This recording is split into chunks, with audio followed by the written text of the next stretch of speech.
Okay, today, guys, we're going to be looking at 7.2, and we're going to be talking about how the United States, once they got involved in the war, what were some of the things that they did as far as at home. And we're also going to be looking at different groups, mainly minorities, and how these minorities are going to respond to the war. Let's start with the first thing, which is total mobilization. And one of the words that you really need to know is what mobilization is. And it's basically preparing for war. So please make sure that you write that down. World War II is considered to be a total war. We're going to dedicate our economy, our society, and everything into the war effort. And we talked about total war before when we got into the Civil War, and we talked about Sherman during the Civil War and how he pretty much used total war all throughout the South, trying to destroy their economy, their society, and break their spirit. Again, total war in this case, though, dedicating our economy. We're going to ramp our economy up to try to make and produce things for the war effort. We're going to get everyone involved in the war and getting everyone behind the war. Some other things that are going to occur, and you need to make sure that you know these things. Some of the sacrifices of people during the war. Some of the things that were done was that there was a government wage that was put into place. You could only make a certain amount of money.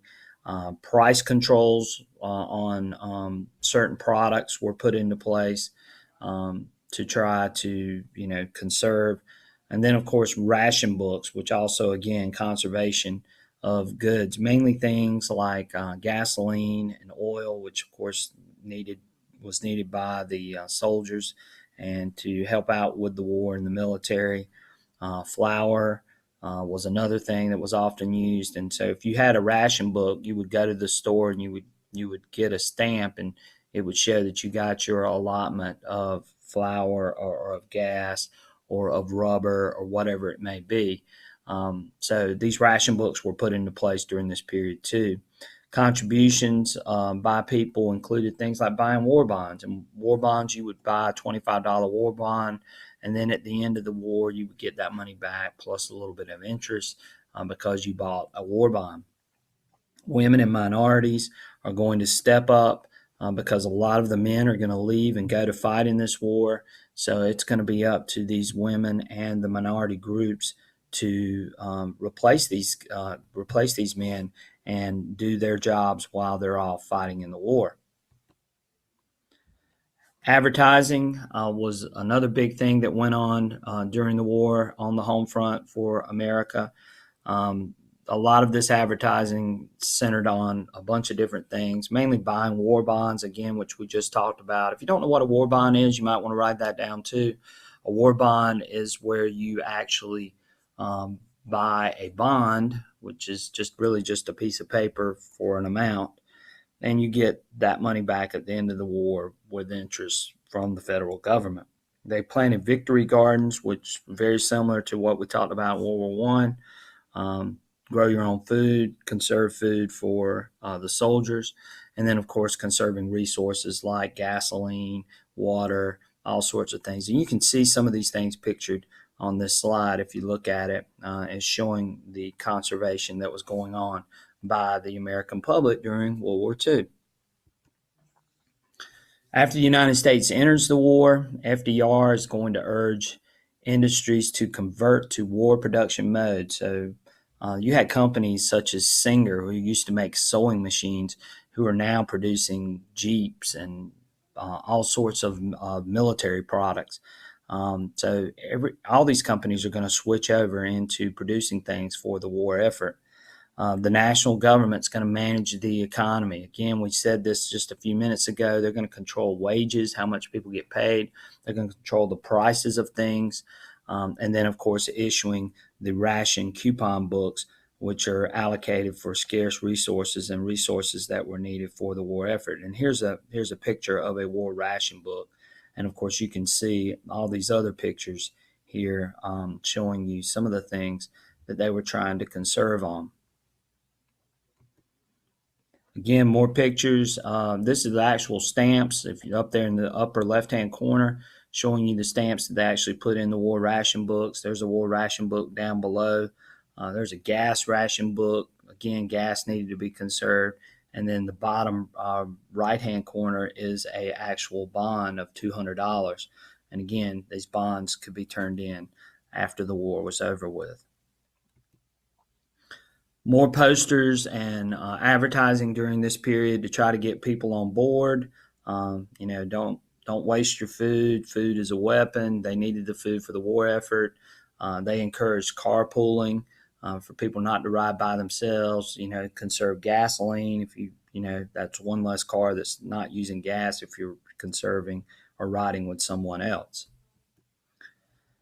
Women during World War II, of course, that famous poster down in the right-hand corner, Rosie the Riveter, you see her showing how big of an impact they were getting from women during this period.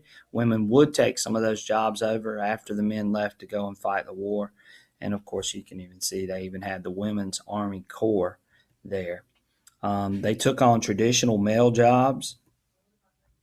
Rosie the Riveter became an icon. That's why that poster is still sort of iconic even to this day. Of course, the WASP, the Women's Air Force Service pilots, which you see down there in the bottom left-hand corner, flew planes to bases. Of course, these were the Women's Air Force Service pilots, and they saved flight time for war pilots. So the guys that were actually participating in the war, they weren't having to do other types of flights, and they were able to focus on actually flying during these battles.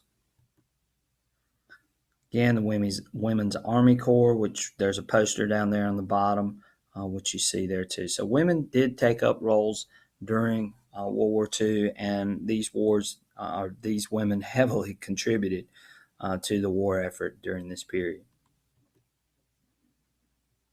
Most of the jobs, though, that were done by these women were non-combat jobs, so they weren't actually in the war fighting. Okay, just to make sure everybody's clear on that part. Again, more pictures of women during this period and their roles and responsibilities.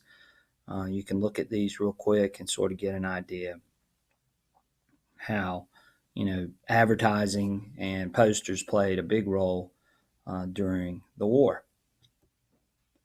African Americans in World War II, remember they demanded equal access to jobs. African American unions threatened to march on Washington if they didn't get some of these jobs.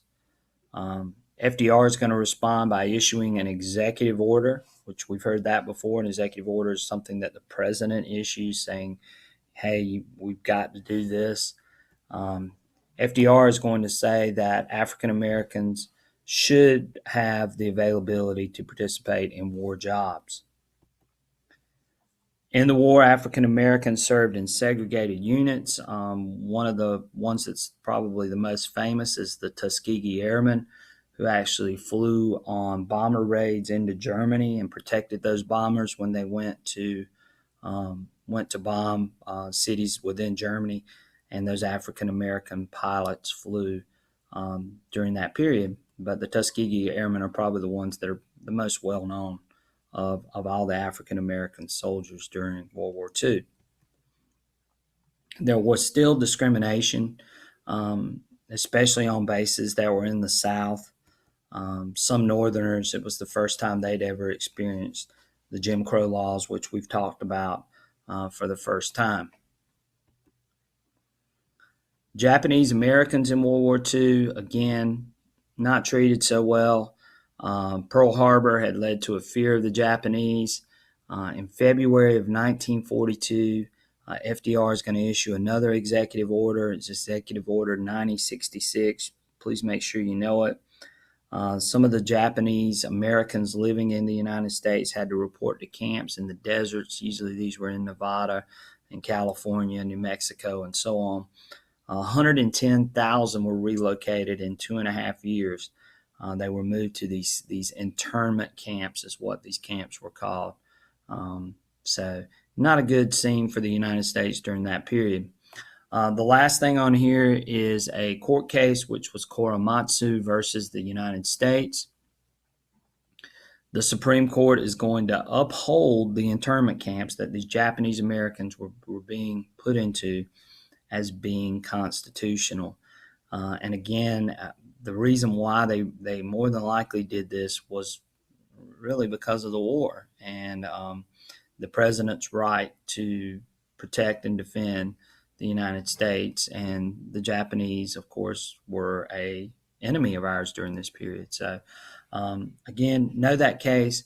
Know that the Supreme Court is going to uphold the internment camps of the Japanese Americans. Again, here's a picture of those internment camps, what they look like. Of course, you can tell they're out in the middle of these deserts. And of course, you can see the discrimination against the Japanese during this period. Where were some of these camps located at? You can look at this map and get a general idea.